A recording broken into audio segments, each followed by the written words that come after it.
أما بعد فأعوذ بالله من الشيطان الرجيم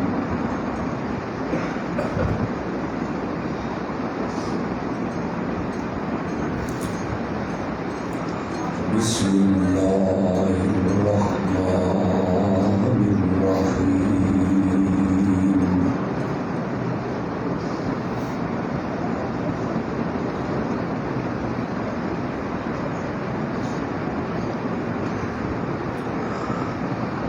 لقد كان لكم في رسول الله أسوة حسنة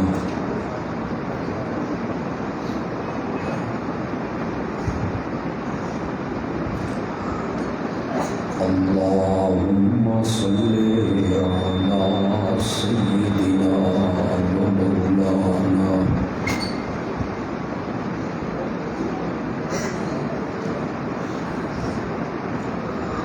محمد النبي الأمي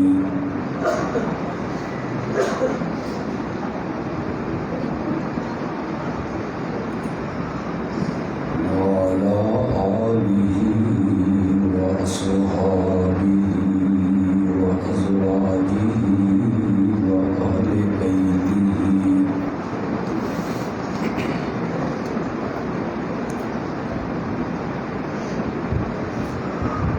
وبارك وسلم ثم صل عليه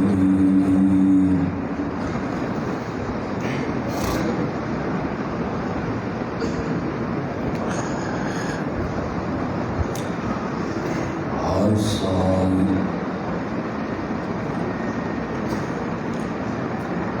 ربیع الاول کے مہینے میں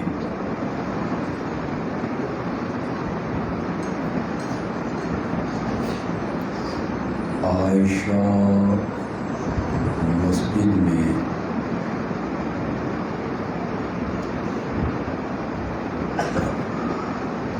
پیغام مصطفیٰ کے عنوان پر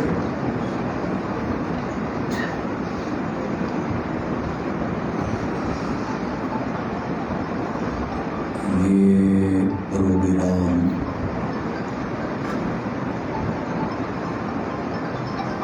منعقد ہوتا ہے۔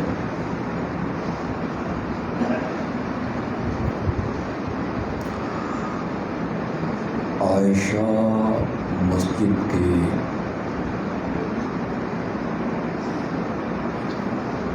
ہماری جماعت کے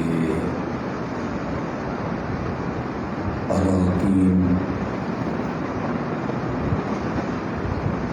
نوجوان ورکر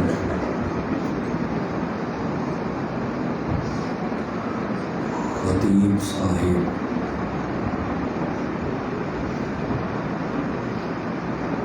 اس پروگرام کے لیے محنت کرتے ہیں۔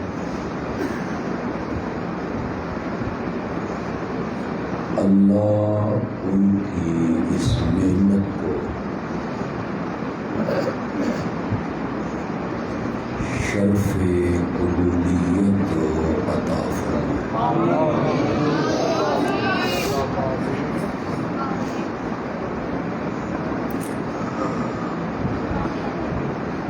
اصل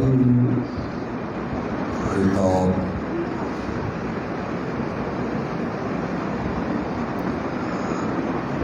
میرے بعد ہماری جماعت کے نوجوان مبلغ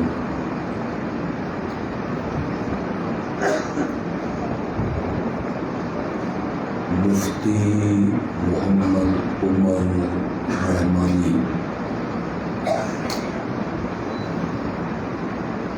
رحیم یار خان سے تشریف لائے۔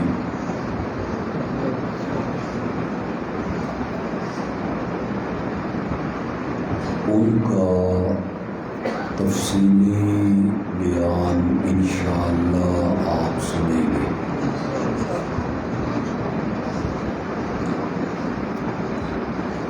میں آپ کے گھر کا بندہ ہوں۔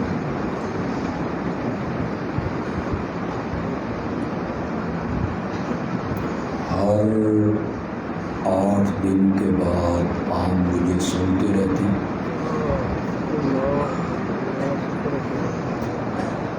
اور گھر کی مرغی بھی دال برابر ہے۔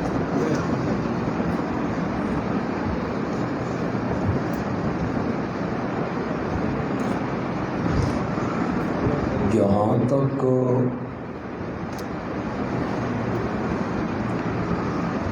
ہم نے قرآن و سنت کو پڑھا ہے،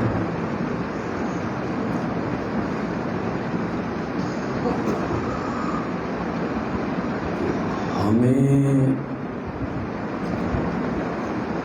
یہ معلوم ہوا ہے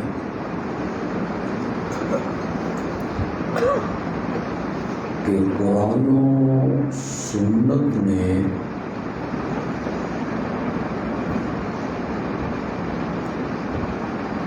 جس گناہ کی سب سے زیادہ مذمت اور تردید کی، وہ گناہ شرک والا گناہ۔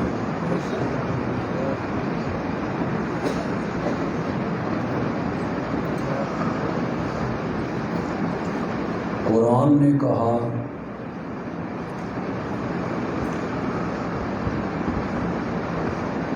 کہ جس نے اللہ کے ساتھ کسی کو شریک بنایا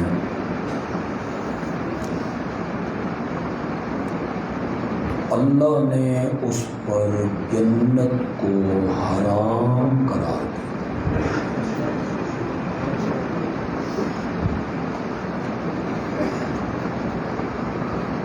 قرآن نے کہا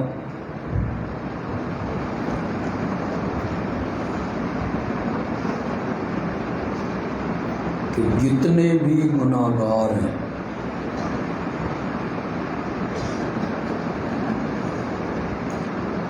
اگر توبہ کیے بغیر مر گئے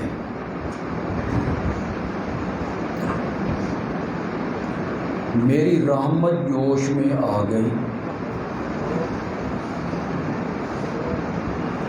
اور تمہارے آقا نے شفاعت کے لیے لب کھول دیے،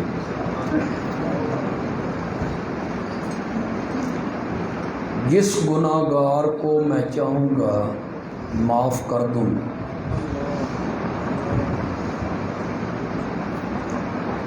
لیکن اگر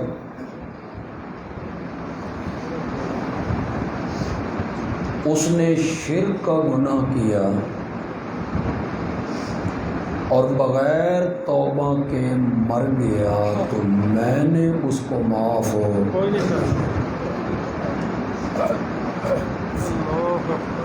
یہ اللہ نے سورۃ نساء میں 2 مرتبہ کہا۔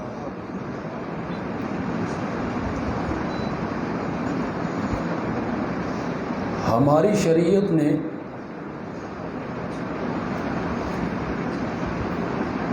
کسی گناہگار مومن کا جنازہ پڑھنے سے نہیں روکا۔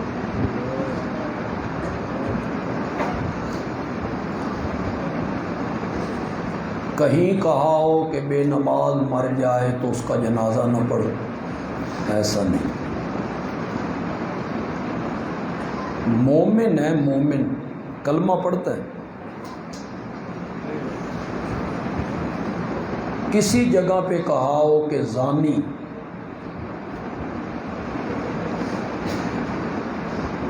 مر جائے اس کا جنازہ نہ پڑھو، نہیں کہا۔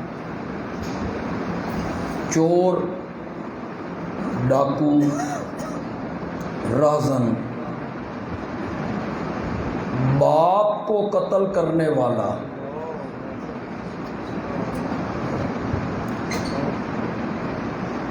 قتل بھی مسجد میں کرنے والا،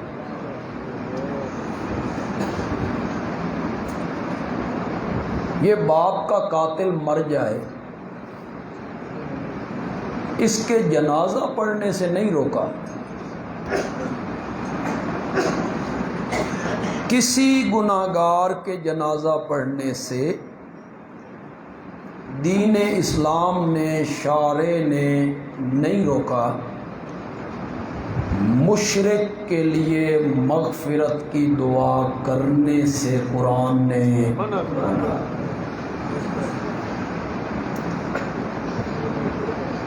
شرک کرنے والا مر جائے تو اس کے لیے مغفرت کے بولو نہیں بولو۔ حاجی صاحب بڑے نیک تھے، اللہ بخشے،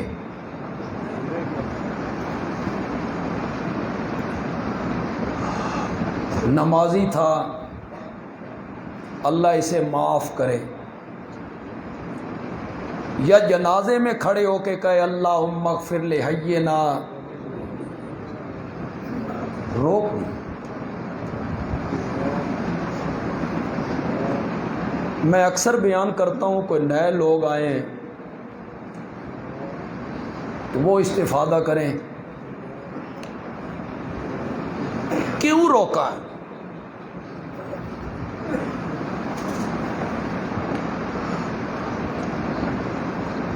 یا اللہ ہم نے معاشرے میں رہنا ہے،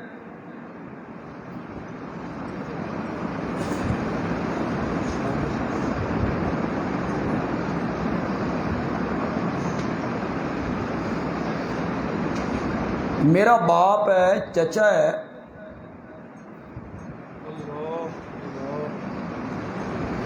دفتر میں کولیگ ہے، رشتہ دار ہے، پڑوسی ہے، محلے دار ہے،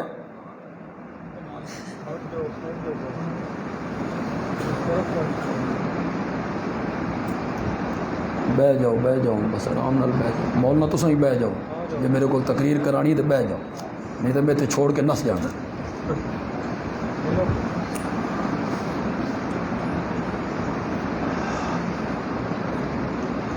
مولا تو نہ بخشے نہ بخش، محنت نک رکھن دے نا معاشرے چ۔ میرا چچا ہے، ماموں ہے، سسر ہے، اللہ نے فرمایا نہیں، کیوں روکا؟ اللہ نے کہا تو میرا مومن بندہ، تو میرا موحد بندہ، تو میرا دھرتی پہ دوست ہے، تیری میری یاری ہے کہ تو ذبح بھی ہو جائے تو میرا دروازہ چھوڑ کے کہیں نہیں جاتا، تو نظر و نیاز دیتا ہے تو میری، سجدے کرتا ہے تو غائبانہ حاجات میں پکارتا ہے تو مجھے، امیدیں وابستہ کرتا ہے تو مجھے، غائبانہ خوف کھاتا ہے تو مجھ سے، تیری میری یاری ہے، تو زمین پہ میرا دوست ہے، تیری میری لڑائی چنگی نہیں لگتی، تیرا میرا جھگڑا چنگا نہیں لگتا، میں عرش پہ اعلان کروں کہ میں نے مشرک کو معاف نہیں کرنا، اور تو زمین پہ کھڑے ہو کے کہے مولا معاف کر دے، بخش دے، اے چنگی گل نہیں، فرشتے کھلو کے تو بھی اوہ گل کر جیڑی عرش تے میں کر رہا ہوں، تو میرا دوست ہے، تو میرا یار ہے۔ سب سے زیادہ جس گناہ سے روکا ہے شریعت نے، وہ کون سا گناہ ہے؟ منع کیا، لوگوں کو سمجھایا۔ ہم سب امیدوار ہیں قیامت کے دن انشاءاللہ میرے پیارے پیغمبر ہم گناہگاروں کے لیے شفاعت کریں گے انشاءاللہ، ہم اس کے قائل ہیں۔ اگر کوئی نیا آدمی، کوئی نیا دوست ہمارا آیا ہے، دوسرے مسلک سے اس کا تعلق ہے، ہمیں سننے کے لیے آ گیا ہے، بھئی وہابیاں نو بھی سنیے جی، آیا نو کوئی جھگڑا نہیں، کوئی لڑائی نہیں، کوئی مخالفت نہیں، کوئی ضد نہیں، کوئی ہٹ دھرمی نہیں، کوئی دھڑے بندی نہیں، کوئی تمسخر اڑانا نہیں، مذاق بنانا نہیں، میری عادت نہیں، آ گیا ہے۔ اور اسے یہ بتایا گیا ہے کہ یہ دیوبندی اور اشاعتی اور عائشہ مسجد والے یہ نبی کی شفاعت نہیں مانتے۔ پھر لوگ سن کے کانوں کو ہاتھ لگاتے ہیں، توبہ توبہ، یہ نبی دی شفاعت نہیں مندے، انہاں دی گل نہیں سن، اس مسیت وچ نہیں جانا، ایتھے جمعہ نہیں پڑھنا، درس نہیں سننا۔ اگر میرے کسی بھائی کو، بیٹے کو، بزرگ کو، دوست کو یہ بتایا گیا، سمجھایا گیا کہ یہ لوگ آقا کی قیامت کے دن شفاعت کے قائل نہیں، تو وہ کان کھول کے سنے، میں اس جماعت کا سرگودے کا ذمہ دار ہوں، وہ کان کھول کے سنے، ہم آقا کی ایک شفاعت کے نہیں، قیامت کے دن 2 شفاعتوں کے قائل ہیں۔ تجھے آج تک ایک شفاعت بتائی گئی ہے، اور ہم کتنی شفاعتوں کے قائل ہیں؟ میرے آقا نے 2 شفاعتیں کرنی۔ بچیو تھوڑی آمین ذرا سبحان اللہ ہولی ہو گئی، ہولے ہولے سبحان اللہ۔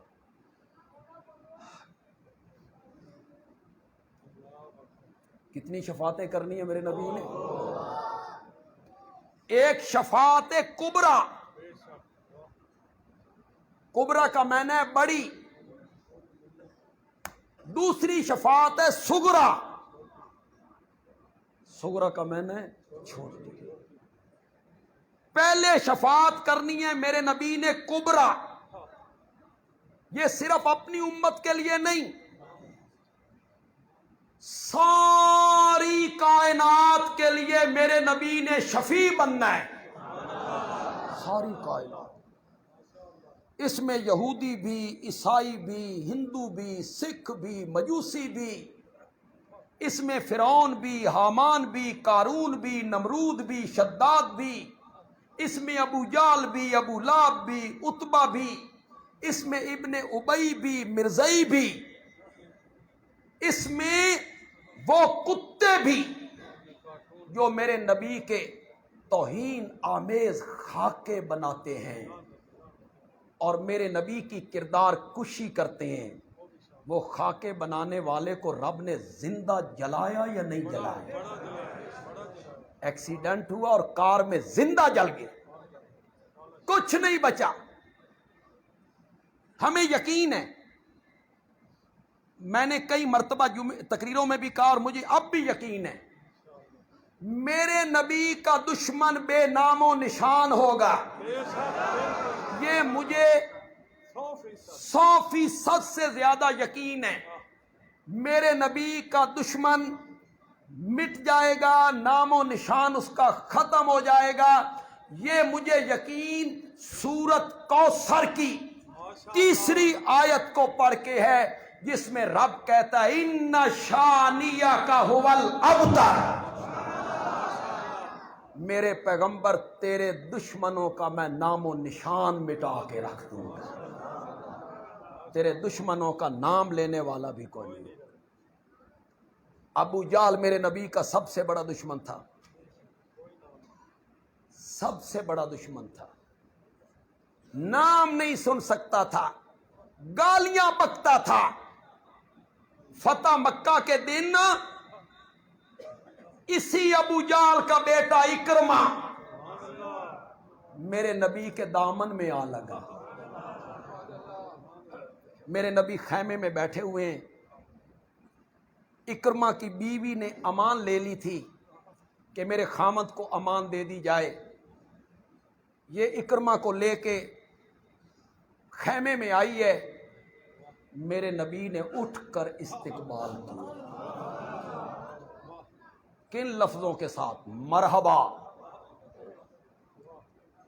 مرحبا، جی آیا نو، خوش آمدید. ابو جال کا بیٹا کلمہ پڑھ لیتے. اب دشمن بھی ہو تو اس کی شہرت تو ہوتی ہے. مدینے کے جو انصار تھے ان میں بڑی شہرت تھی ابو جال کی کہ وہ نبی پاک کا سب سے بڑا دشمن. بدر میں وہ فوجیں لے کے آیا تھا نبی پاک کو اور صحابہ کو مٹانے کے لیے. جو مکے کے لوگ تھے وہ تو اکرمہ کو جانتے تھے، بھئی ابو جال کا بیٹا ہے. مدینے والے لوگ تو نہیں جانتے تھے نا.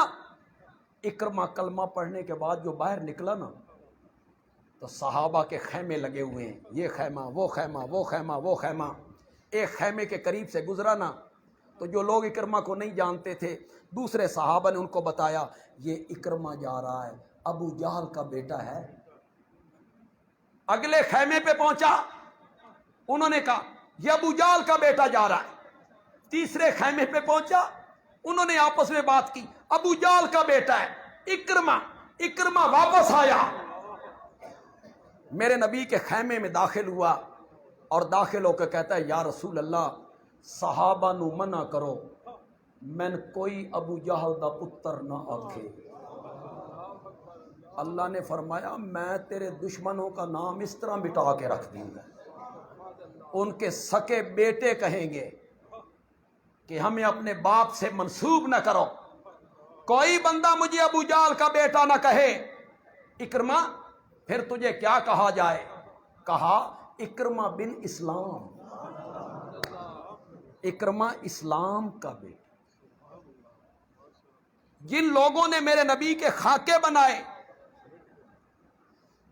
جن لوگوں نے میرے نبی کو گالیاں بکیں، جو لوگ میرے نبی کے مخالف تھے، دشمن تھے، ہیں، ان سب کے لیے میرا نبی قیامت کے میدان میں شافع بن کے اٹھے گا.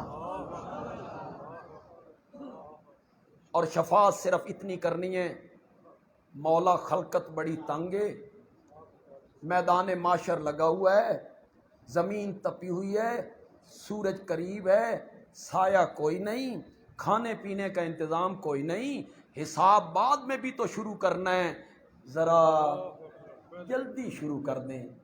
اس مصیبت تو تے جانو. اتنی سی بات کہنی ہے، میں تفصیل میں نہیں جانا چاہتا، اتنی سی بات کہنی ہے. ساری خلقت حضرت آدم کے دروازے پر اتنی بات کر دیں اور حضرت آدم کہتے ہیں لستو لہا اے تو نوحن، کس کے پاس چلے جاؤ؟ خلقت حضرت نوح کے دروازے. بس اتنی سی بات کرنی ہے، حساب کتاب جلدی شروع کر دیا جائے. وہ کہتے ہیں لستو لہا، میرا یہ منصب نہیں، میری یہ جرت اور پوزیشن نہیں. اے تو ابراہیم، کہاں چلے جاؤ؟ خلقت حضرت ابراہیم کے دروازے پر. وہ کہیں گے لستو لہا اے تو موسیٰ، خلقت حضرت موسیٰ کے دروازے پر. وہ کہیں گے لستو لہا اے تو عیسیٰ، خلقت حضرت عیسیٰ کے دروازے. اب جو کچھ حضرت عیسیٰ کہیں گے میں عربی میں پڑھوں گا، ترجمہ نہیں کروں گا. مجھے امید ہے آپ سب لوگ اس کو سمجھ جائیں. سمجھ آ جائے تو کہنا کہ بڑی خوبصورت بات کی حضرت عیسیٰ نے. حدیث میں آیا حضرت عیسیٰ خلقت کو کہیں گے لستو لہا اے تو محمدن وہو خاتم النبیین، محمد کے پاس چلے جاؤ، ان پر رب نے نبیوں کا سلسلہ ختم کر دیا ہے. ان کے بعد کسی نبی نے، کوئی نبی ان کے بعد نہیں آیا، کسی کو نبوت نہیں ملی. خلقت میرے نبی کے دروازے پہ آئی. بس پھر لفظ دہرانے لگا ہوں کہ جو لفظ میرے نبی کہیں گے اس میں کتنی چاشنی ہے، کتنی قوت ہے اور کتنا زور ہے ان لفظوں میں، آپ سمجھیں گے. ہر نبی کہتا تھا لستو لہا، لستو لہا، لستو لہا، میرا یہ منصب نہیں، پوزیشن نہیں، جرت نہیں، کسی اور کے پاس چلے جاؤ.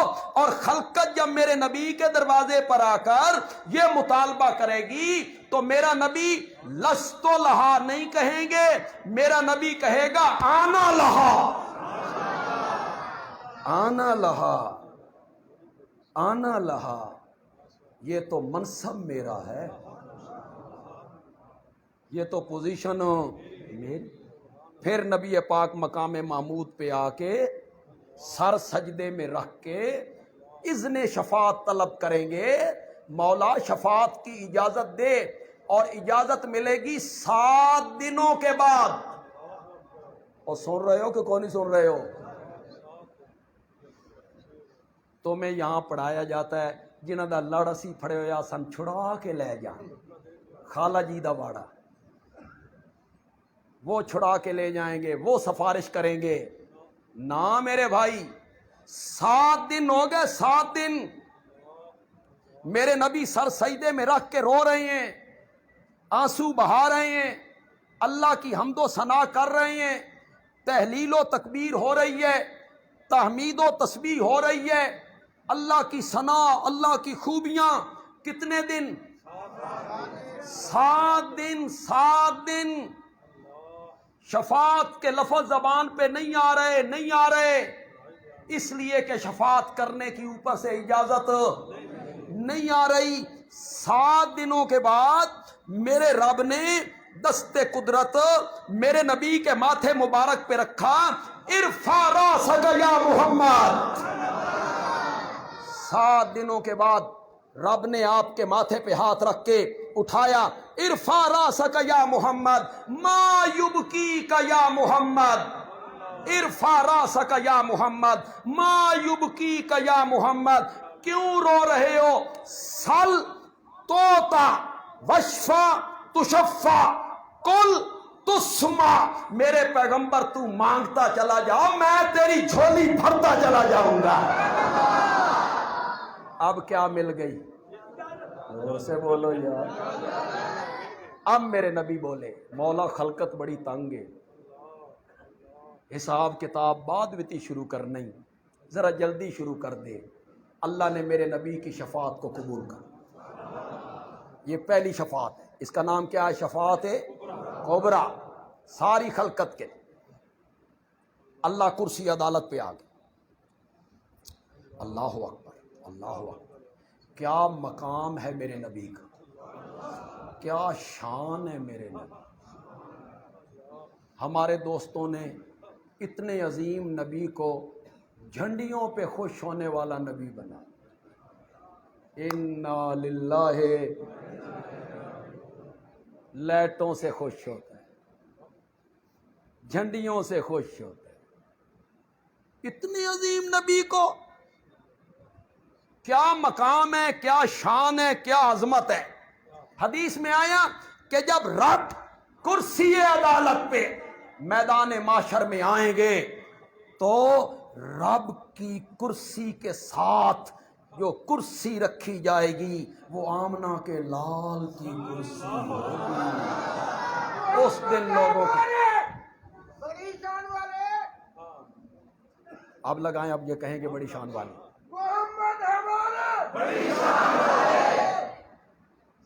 اس دن دنیا کو پتہ چلے گا بعد از خدا بزرگ تو ہی، ساری کائنات سے اعلیٰ اور ایک اللہ سے کم اگر کوئی ہستی ہے تو وہ آمنہ کا لال.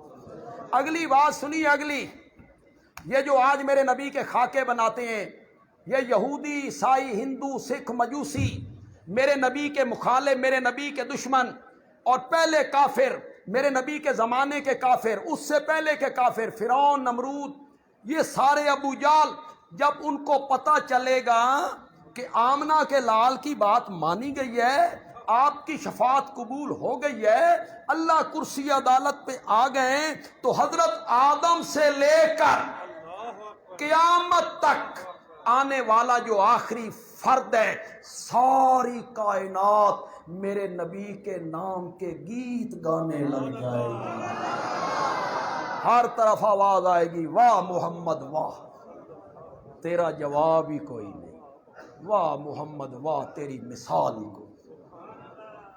اسے شفاعت کبریٰ کہتے ہیں۔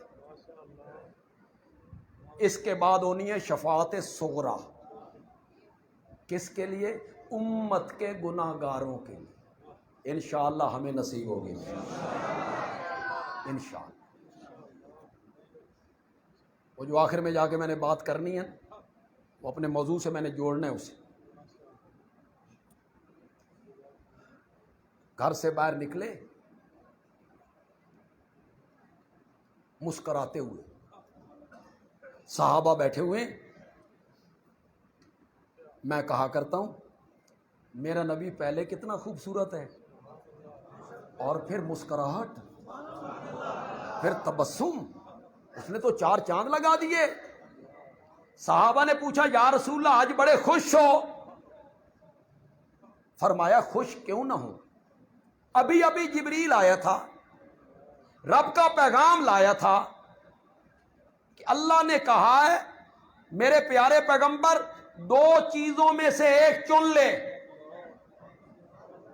2 چیزیں میرے سامنے رکھی گئیں، ایک چن لو۔ پہلی چیز یہ رکھی گئی، اگر آپ کہیں تو میں آپ کی آدھی امت کو بغیر حساب کتاب کے جنت میں بھیج دیتا ہوں، یہ پہلی چیز ہے۔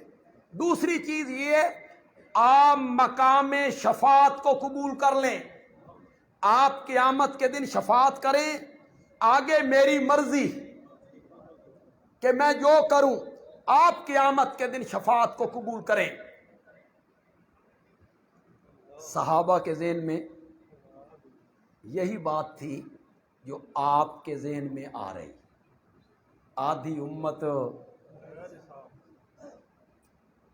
یہ مان لی جائے، آدھی امت بغیر حساب کتاب، ہو سکتا کمبو کلو نہیں بھی آ جائے،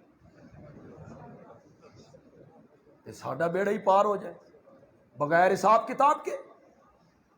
تو یا رسول اللہ آپ نے کس کو چنا؟ میرے نبی نے فرمایا فاخترت الشفاعۃ، میں نے کس کو چنا؟ شفاعت۔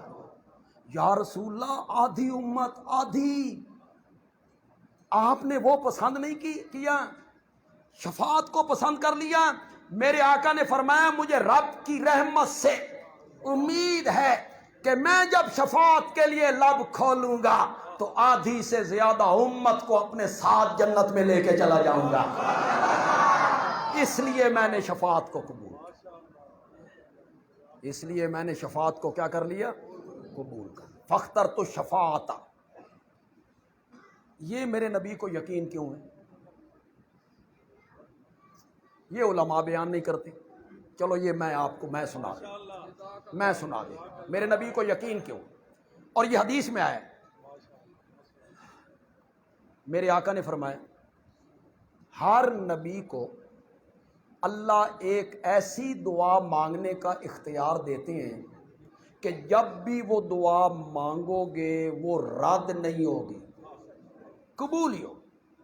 ایک دعا میرے آقا نے کہا ہر نبی نے وہ دعا مانگتے ہوئے جلدی کر لی، قوم نے کیا نا تنگ اور ناک میں کر دیا دم، تو پیغمبر نے کہا مولا انہاں دا بچہ کچا بھی نہ چھٹ۔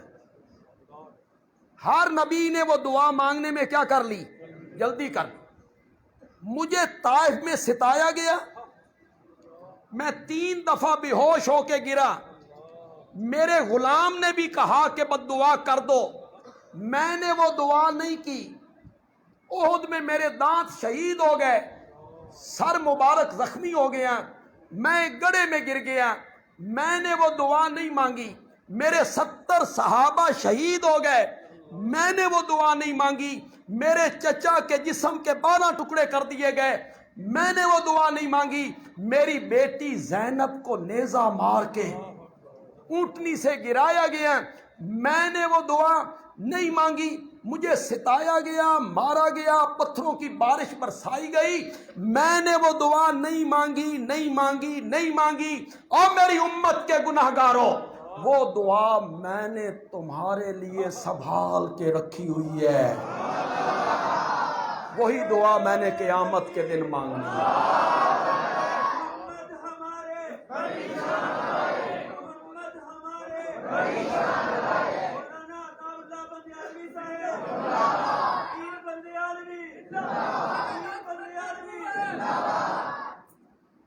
یار پیر تو ضرور بنا،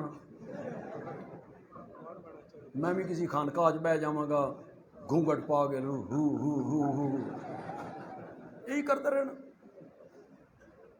یہ منصب ٹھیک ہے یار، یہ منصب ٹھیک ہے۔ میں نے شفاعت کو قبول کر لیا، میں جوڑنے لگا ہوں اپنی تقریر کو ابتدا کے ساتھ۔ پھر میرے آقا نے فرمایا میں تمہارے لیے شفاعت کروں گا، تمہارا مشفق پیغمبر، مہربان پیغمبر تمہیں اپنے ساتھ جنت میں لے کے جائے گا، لیکن اوے میری امت کے لوگوں، ایک گناہ کر کے مجھے نہ ملنا، ایک گناہ کر کے مجھے نہ ملنا۔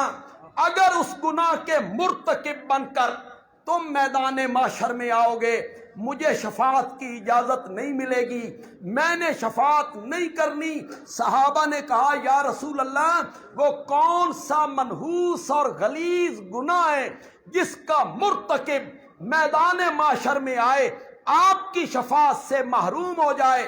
میرے آقا نے فرمایا الا سنو، الشرک باللہ، الشرک باللہ، اللہ کے ساتھ شرک کر کے اگر تم میدان محشر میں آؤ گے تو میری شفاعت تمہیں نصیب ہو۔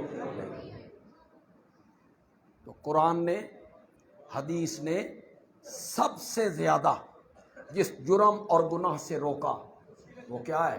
شرک۔ اور یہی پیغام انبیاء ہے، یہی پیغام مصطفیٰ ہے، لا الہ توحید کی دعوت دینا اور شرک سے لوگوں کو منع کرنا۔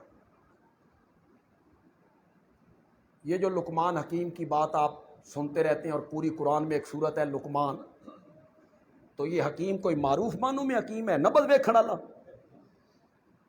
اس سے مراد وہ نہیں ہے۔ حکیم بمعنی دانا، حکیم بمعنی زیرک، عقل مند، سمجھدار۔ جتنے نوجوان یہاں بیٹھے ہو، بچے بیٹھے، میں سفارش کروں گا سورت لقمان پڑھو، اور لقمان نے اپنے بیٹے کو جو نصیحتیں کی ہیں نا وہ پڑھو، اور اسے اپنانے کی کوشش، اس پر عمل کرنے کی کوشش۔ خدا کی قسم وہ بڑی زبردست نصیحت ہے، اور اس کی ترتیب بڑی خوبصورت ہے۔ پہلے عقیدے کی اصلاح کی، پھر عمل کی اصلاح کی، پھر کہا کہ دوسروں کو بھی تبلیغ کرو، پھر تکبر سے روکا، غرور سے روکا، عاجزی سکھائی۔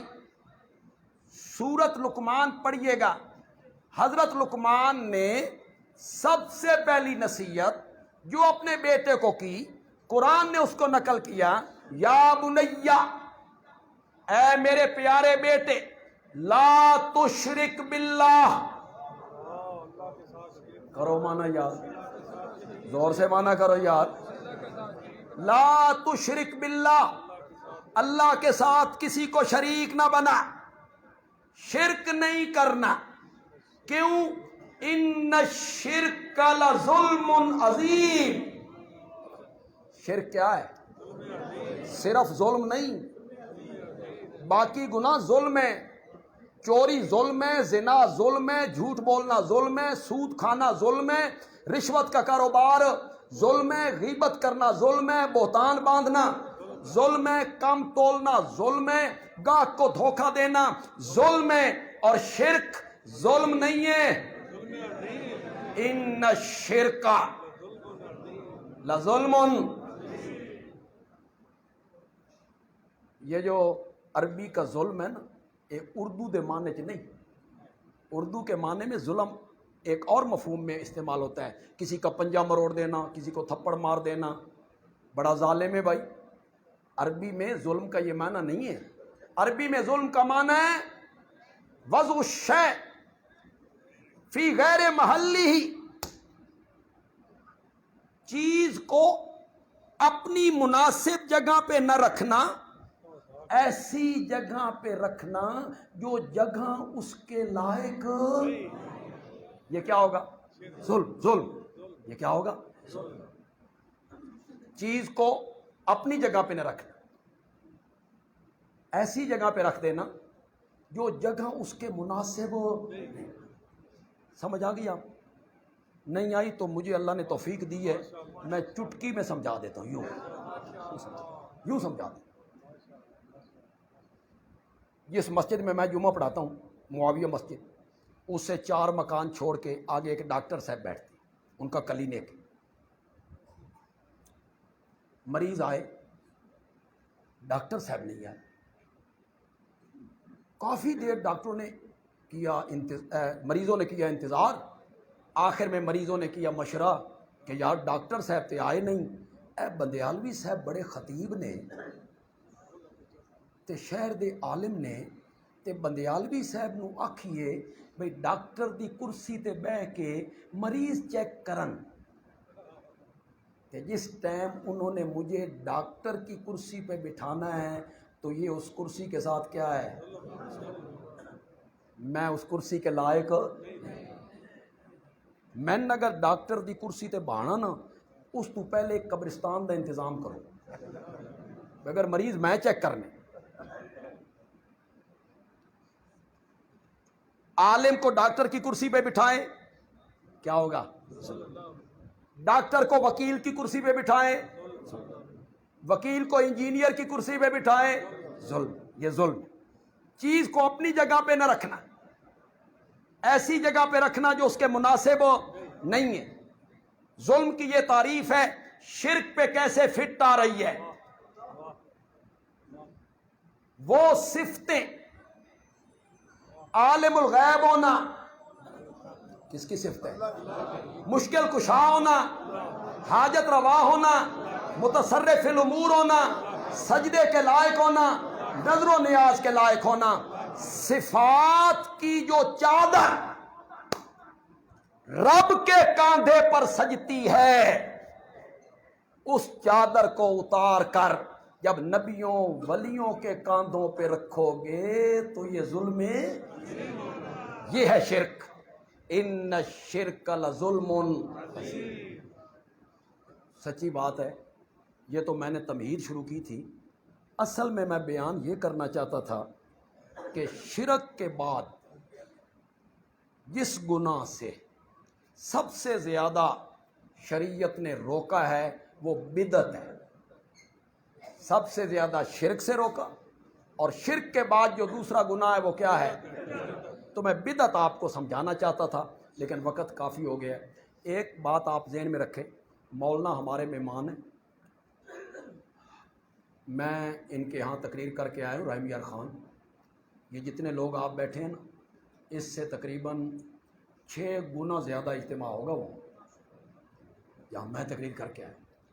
آپ بھی بڑی محبت سے آئے ہیں، بڑی تعداد میں آئے ہیں۔ آج مولانا اسماعیل صاحب خوش ہیں کہ مجمع معقول ہے، باہر بھی لوگ ہیں، اندر بھی ہیں۔ انشاءاللہ نوجوان عالم ہیں، مقرر ہیں، آپ کو لطف آئے گا انشاءاللہ۔ تو آپ ذرا حوصلہ افزائی بھی کریں، یعنی ان کے ساتھ چلیں گے، سبحان اللہ کہیں گے، تاکہ وہ بھی کھل کر آپ سے گفتگو کر لیں۔ وما علینا الا البلاغ۔